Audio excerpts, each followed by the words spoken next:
Hello, welcome to the Trews. I'm your host, Russell Brand. Subscribe to the Trews here. Today, the Trews is brought to you by kindness. Just be kind to someone today. You don't know them or anything. Just go, oh, you look nice, or maybe give them something. Today on the Trews, we're looking at Nigel Farage on Sean Hannity, because Farage has been cozying up to the News International and vice versa. He's had a meeting with Murdoch. So what does this mean about Nigel Farage? What does it mean about the right wing's move into new territories? Let's have a look at Hannity and Farage together at last. Welcome back to Hannity. Tonight, ISIS continues its rampage all across the Middle East. And last week, President Obama revealed he currently has no plan to counter this terrorist organization. Here with reaction, UK Independence Party leader Nigel Farage is with us. Nigel Farage is with us. You'd think the bare minimum that Sean Hannity could do research-wise is find out the name of the person that's coming on his programme. See how Nigel Farage copes with that. Nigel Farage is with us. How are you, sir? I'm very well, thank you. Doesn't have the confidence to say something there. I mean, it's always a tough one, isn't it, if someone gets your name wrong? Do you sort of risk sounding a bit pernickety and fussy? Oh, actually, it's Farage. Or do you just think, roll with it, and then us lot, the people watching, think you're a bit weak. You can't be a leader. You don't stand up to fascists. Some predict you may be the next prime minister. Is that true? Well, we're making progress. Yeah. We've had a two-party system for the last 100 years, Labour v Tory. We won the European elections earlier this year. There's a little revolution cooking in British politics. Well, Labour's considered left. What do you think of Cameron, who's considered more conservative? They're all social democrats. There isn't much to choose. You frankly can't put a cigarette paper between them on most big issues. Oh, no. Nigel Farage is saying things I basically agree with. Like, firstly, I agreed with what he said about you can only get a cigarette paper between, democratic parties. And the big problem we've got as a country is that 75% of our laws are now made in Brussels by the European Union. Which is nuts. Which is unbelievable. I want to take that back. I want to be friendly with France and Germany, trade with them, but make our own laws. In a way, I suppose, I also agree with that, because I don't agree with big federal governments. I agree with small, collectivised communities. Well, that's what I would think would be an advance.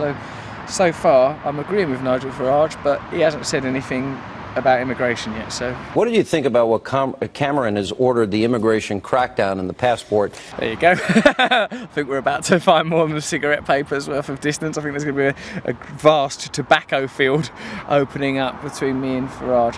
I mean, there is nothing wrong with sort of saying that, politics has become sanitised and anodyne and meaningless. I say stuff like that. There's nothing wrong with saying you don't want great federal organisations like the IMF, World Trade Organisation, the UN, NATO, impotent organisations that seem to act primarily for corporations, having yet more power at the expense of the ordinary population of nations and communities at large. But why does it always sort of tend towards these oddly right-wing and what do I say, like prejudicial and judgmental kind of ideologies? Why has it always got to be, also, we don't really like bloody immigrants? Why can't it be a bit more, right, all of us are going to bind together and stand up against our common enemy, which is people that have currently got power, not other powerless groups? He went on to say that passports are not an automatic right. You agree with him on this? Well, he's following my lead. A few weeks ago, don't forget, we've now got somewhere between 500 and 1,500 British UK passport holders who are fighting in the ranks of ISIS. I mean, it's unbelievable. I thought it was 600. That's whatever. Well, whatever. I like Nigel Farage's relaxed attitude about facts. Well, whatever. It's only ISIS 500. I thought it was 500, yeah, whatever. And also I thought it was IKEA. Either way. It's too many. Well, we have too many Americans, too, doing the same thing. Yeah, and it's coming from all over. And the Prime Minister's first position was that he said he wants to stop them returning to the United Kingdom, but he's going to bang straight into the European Convention on Human Rights, who'll tell him we cannot render people stateless. But I don't want them back in my country. My country? Faragio, the worry is, of course, people like that sort of rhetoric. What I don't like is their willingness to continue to mine the seam of the accepted argument. I don't want them coming in the country. I don't like them going out the country. I'd like them in a paddock. I'd like them to be in a tube. I'd like them to be fired up in space out of a didgeridoo. Like, no, mate, what's causing this problem? What is causing this problem? What I liked, Scottish comedian Frankie Boyle done a joke the other day saying trying to solve the problem of the Islamic State by bombing it is like trying to solve the problem of a wasp's nest by hitting it with a stick. I think that's obviously it's a glib comedic take, but it does point to the fact that with our military measures and with our aggressive stance, we are creating the conditions in which terrorism thrives. A truly radical party, a truly revolutionary political leader, I'm not suggesting that I am that person by saying the thing that I'm about to say that they would say, stop creating these bloody conditions. Stop winding everybody up, for God's sake. I mean, of course, now there's a situation that has to be dealt with, but one thing we should eliminate from our potential solutions is being provocative and militant. Anjem Choudhury was on my show last week. It was a little loud, but I was trying to get him he says he's on Team Al-Qaeda. Apparently supported the convert or die philosophy of ISIS, trying to be clever and not responding. But we did finally get information out of him. Coming to a place near you, and he said Sharia will be implemented in the whole world one day, and he calls it liberation, but they will destroy the infidels. Very revealing in as much as that is what radical Islamists want. Oh, yes. I mean, they mean it. They're not playing around. It's only one bloke. Don't get some one radical Islamist on your TV programme and then say that he speaks for all Islam. That's one person coming on saying that they want Sharia law. This was a very interesting article that we looked at by someone called Aaron Kanani. Check it out. It says that the number of people convicted of terrorism-related crimes in Britain more than doubled between 2003, when the Iraq War began, and 2006, before halving again before 2009. The perpetrators had not changed their interpretation of religion during this time. What changed was their exposure to news of the carnage in Iraq, with its death toll in the hundreds of thousands. Of course, those kind of conditions, that kind of global climate is going to radicalise people. People aren't radicalised by schools. People aren't radicalised by sort of hook-handed clerics and lunatics. We contribute to this radicalisation by making people desperate. We've actually had within the British establishment as high up as the Archbishop of Canterbury, who runs our established church, just 5 years ago, an acceptance that maybe we should give in. Maybe we should allow Sharia law to exist in some British cities. Now, thank goodness that Archbishop has gone. Look, what we've all got to do is we've all got to have a responsibility to arm ourselves with proper information and proper knowledge and not let clowns like this pair give us data. I like Nigel Farage's blokey persona. I find it, whoopee, he seems like a normal guy, fantastic. But that's not the reality. The idea that UKIP would be any different from Conservatives or any of the other neoliberal democratic parties is ridiculous. They're not some kind of party of the people. They're supported by one multi-millionaire. One multi-millionaire supports UKIP. They're not the party of the people, they're the party of a person, and it's a rich person. But actually, a lot of this is our own fault. A lot of it's our own fault. I mean, think about it, we do keep bombing their countries and putting them in prison without trial. I mean, I was thinking about Abu Ghraib, but a lot of the torture methods that are deployed there are comparable to the very things we're complaining about. We have been too weak. My country, is a Judeo-Christian country. Look at France. Well, the French have got an even bigger problem than we've got. Much bigger. For a start, they're French. That can't be easy. The smell of garlic, the hooped shirts, the bicycling everywhere. We've got to actually start standing up for our values. And one of the other things that's been happening in Britain... the Australian Prime Minister? Well, they've been very, very firm about this. Very firm. Very firm about this. I think his description of politics is the same way he described buttocks. Oh, those are very firm. No, I like those. Let me feel yours, Sean. Oh, you've got a very firm, tight pair of lovely, ripe, racist buttocks. Look at that. There's no way an immigrant would get in there.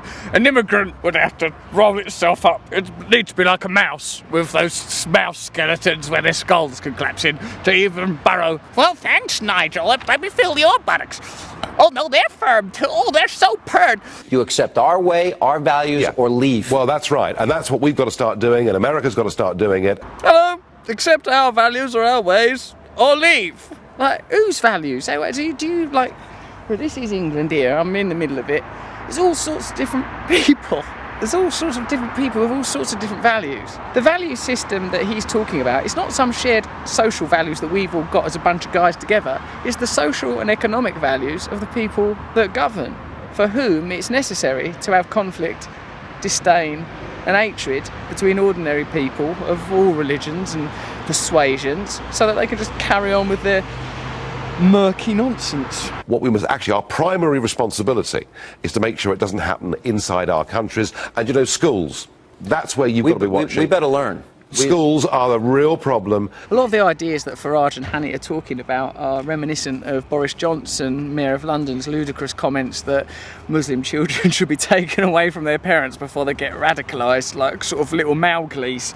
In this brilliant article by Aaron Kundani, he goes, the logic of Johnson's proposal is in essence reminiscent of the practice of saving native Australian children by separating them from their parents and creating what came to be known as the stolen generation. Tens of thousands of children who are needlessly placed in institutions in a bid to culturally assimilate them to white Australia. This radicalisation that they're spending time and effort and making us concerned about, it ain't as worthy of consideration of ideas of simple compassion and listening, inclusion and communication, because they're already investigating those kind of ideas. Since the 7/7 terrorist attacks, an elaborate system of surveillance has been created that draws social workers, teachers and youth workers into spying on Muslim children for supposed signs of radicalisation. One police officer involved in the programme told me, says the writer, that children as young as 4 could be radicalising and that nursery school teachers should therefore report children who draw pictures of bombs on their notebooks.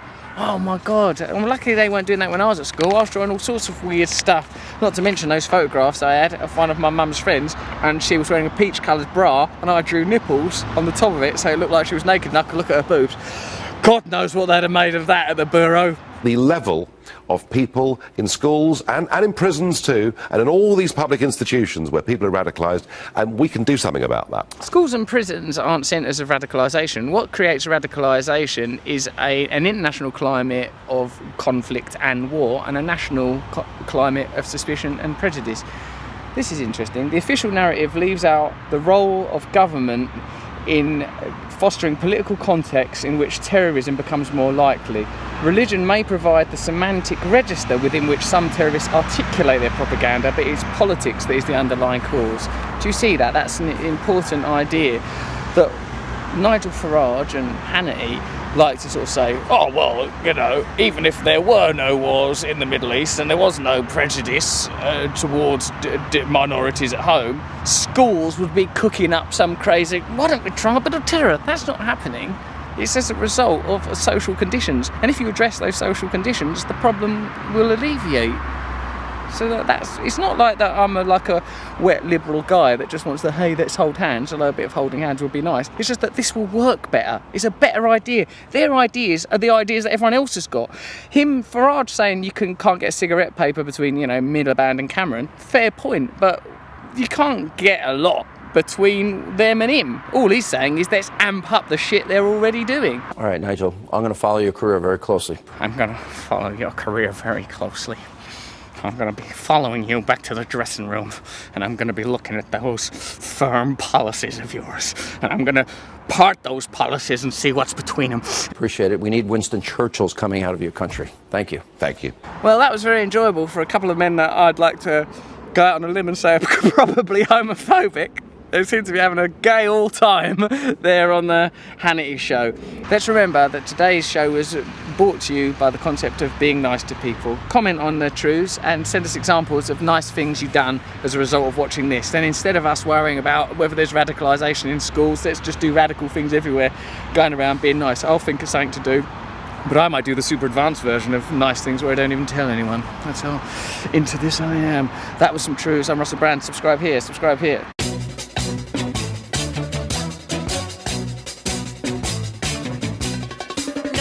Is a tool that is abused to fool you and to leave you scared and confused. Trews is like the news. If the news was true, I want some Trews. Let's have some Trews.